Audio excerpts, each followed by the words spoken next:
நம்ம மணி bank already நிறைய varieties கொடுத்துருக்கோம். அதுவும் இந்த மெட்டல்லையே நிறைய வெரைட்டி கொடுத்துருக்கோம்.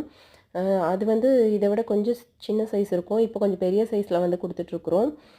இது பார்த்தீங்க அப்படின்னா ஹார்ட் ஷேப்பில் வந்திருக்கு. இதில் வந்து ஸ்கொயர் ஷேப்பும் அவைலபிளாக இருக்குது, டபுள் ஹார்ட் ஷேப்பும் அவைலபிளாக இருக்குது.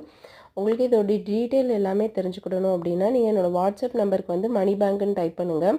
அப்படி இல்லை அப்படின்னா நீங்கள் இதோட டீட்டெயில் கமெண்ட்டில் நீங்கள் மெசேஜ் பண்ணாலும் நான் உங்களுக்கு வந்து இதோட டீட்டெயில் ஃபுல்லாக சென்ட் பண்ணி விட்டுறேன். அதுக்கப்புறம் பார்த்தீங்க அப்படின்னா நிறைய பர்த்டேக்கு வந்து நிறைய கிஃப்ட் ஆப்ஷன்ஸ் எல்லாம் இருக்குது. உங்களுக்கு வேணும்னா நான் என்னோடய கேட்லாக் சென்ட் பண்ணி விட்றேன். உங்கள் குழந்தையோட பர்த்டே வந்து நல்லா சூப்பராக செலிப்ரேட் பண்ணணும், நல்ல ஒரு ரிட்டன் கிஃப்ட் வேணும் அப்படின்னு நினச்சிங்கன்னா நீங்கள் கண்டிப்பாக என்னை காண்டாக்ட் பண்ணலாம். நாங்கள் எல்லா ஃபங்க்ஷனுக்குமே ரிட்டன் கிஃப்ட் வந்து பண்ணி கொடுத்துட்ருக்கோம். இது ஃபுல்லாகவே வந்து பார்த்திங்கன்னா நியூ ஸ்டாக் தான். இது எல்லாமே நியூ ஸ்டாக் தான். உங்களுக்கு வேணும் அப்படின்னா நீங்கள் டக்குன்னு புக் பண்ணிக்கோங்க.